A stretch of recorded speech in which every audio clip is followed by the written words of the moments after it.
Hello বন্ধুরা, কেমন আছেন সবাই? আশা করি সকলে অনেক অনেক ভালো আছেন। আর আপনারা হয়তো সকলেই রাকিব হোসেন ব্লগসের টিম মেম্বার মেহেদী হাসানকে চিনেন।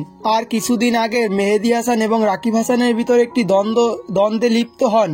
আর এই সমস্যার সমাধান দিলেন অবশেষে তৌহিদ আফ্রিদি। আর আজকের এই ভিডিওতে এই সম্পর্কেই বিস্তারিত জানবো, তাই এই ভিডিওটা স্কিপ না করে সম্পূর্ণ দেখার চেষ্টা করবেন। আর এই ভিডিওটা ভালো লাগলে অবশ্যই একটি লাইক দিয়ে রাখবেন এবং চ্যানেলে নতুন হলে অবশ্যই চ্যানেলটিকে সাবস্ক্রাইব করে পাশে থাকা বেল আইকনটি বাজিয়ে দিবেন। তো চলুন ভিডিও শুরু করি। আর আমরা হয়তোবা এই ভিডিওটা যারা প্লে করেছি তারা রাকিব হোসেন এবং মেহেদী হাসানকে সকলেই চিনেন, কারণ তারা একই চ্যানেলে আর বর্তমান সময়ে তাদের বন্ধুত্বটা অনেকটাই ভেঙে গেছে একটি থার্ড পার্সনের কারণে। আর আপনারা হয়তোবা সকলেই আক্স করতে পারছেন সে হলো নুসরাত অন্তরা। নুসরাত অন্তরা হলো বিভিন্ন নাটকে কাজ করেন এবং বিভিন্ন গানের মিউজিক ভিডিওতে তিনি কাজ করে থাকেন। আর আপনারা হয়তোবা সকলেই জানেন কিছুদিন আগে একটি গুজব ছড়িয়েছিল রাকিব এবং অন্তরার রিলেশনশিপ নিয়ে।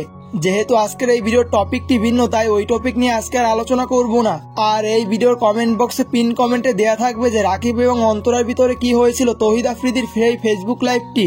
আর পিন কমেন্টে দেয়া সেই লিঙ্কটি থেকে ভিডিওটি দেখে আসলে বুঝতে পারবেন যে তাদের দুজনের ভিতরে কি হয়েছিল।